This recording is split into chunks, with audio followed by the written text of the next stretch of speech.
In this video, we are doing static back arm rotations for 5 minutes. So you're going to bring yourself into your static back position. You're getting very used to this, I'm sure.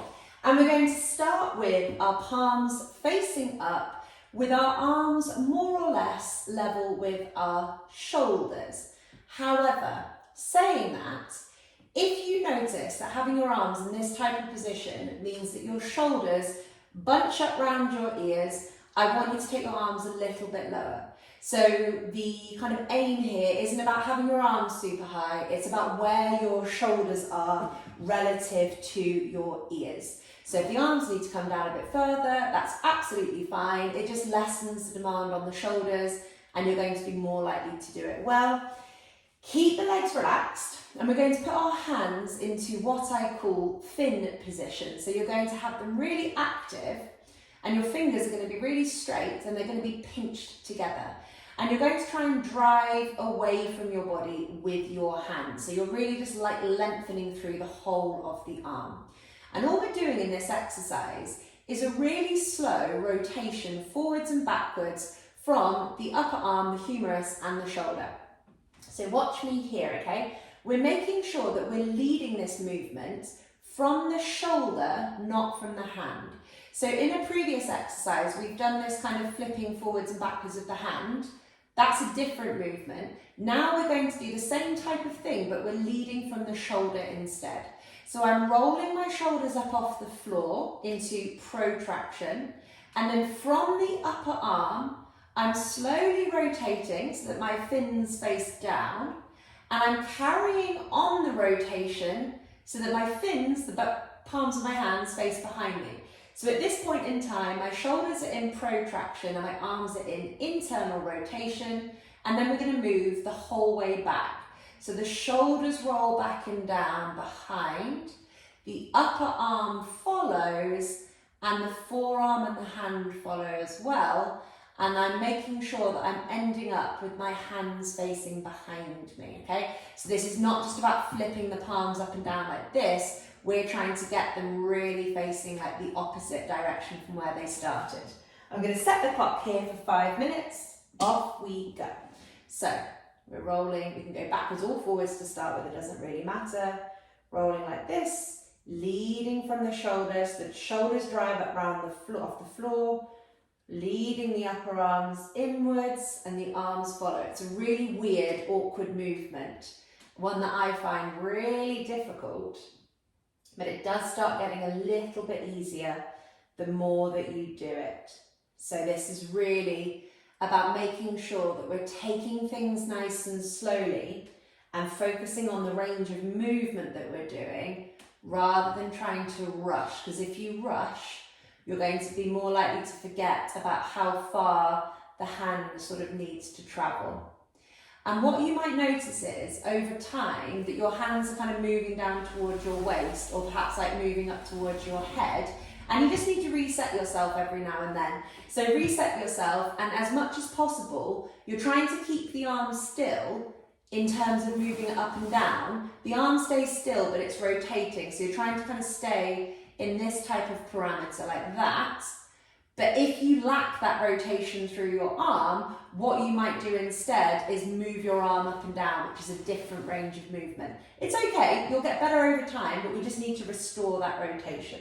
So the fingers stay tight, the hands stay straight.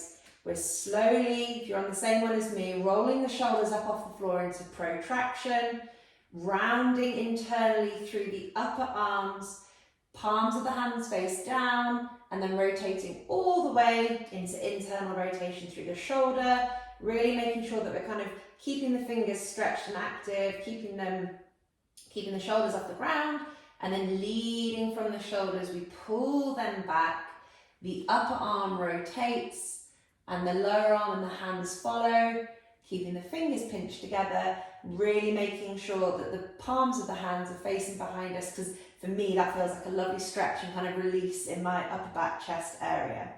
As ever with these exercises, we don't want the rib cage flaring up and down. So your rib cage is not moving here, it's your arms and your shoulders and your hands that are moving. We're about halfway through. Keep breathing. So remember, in and out of your nose, sending the breath deeply into your belly. Your feet stay relaxed and your legs stay relaxed. I'm noticing here that I'm wanting to tense up my right leg a little bit, and I think that is associated with tension that I have through my right shoulder. So it kind of gives me a little bit of an indication that maybe my right leg compensates for a lack of right shoulder movement. I could be wrong, but I'm not sure I am in that case. And for me, this exercise feels kind of like clunky and a bit awkward, but it really helps me loosen up my upper back.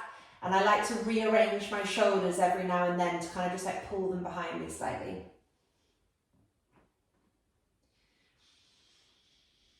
Keep breathing. Remember, slow and steady wins the race with the posture exercises. There's no benefit whatsoever to speeding up. We are slowing down, we are tuning in, and we are learning to really speak the language of our body. Keep those fingers straight. We're also trying to keep the arms as long as possible. So we're really trying to kind of stretch the hands away from the shoulders to stretch out tension through the arms. I am definitely someone who has a lot of tension through my arms as I spend too much time on the computer and on my phone and stuff like that. We are just under a minute left. Over the period of time, you might notice that you become a little bit more dominant with your hands and lower arms. So do just really make sure that the shoulders are leading the movement in both directions and the hands and the arms are following. It does change the exercise.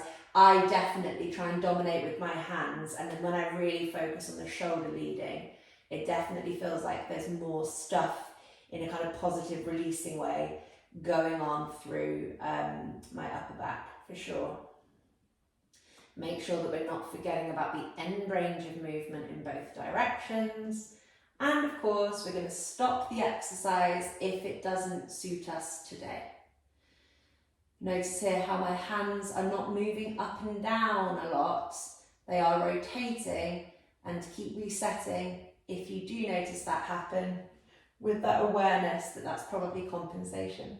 So that's our 5 minutes. That was static back arm rotations, and I hope you enjoyed.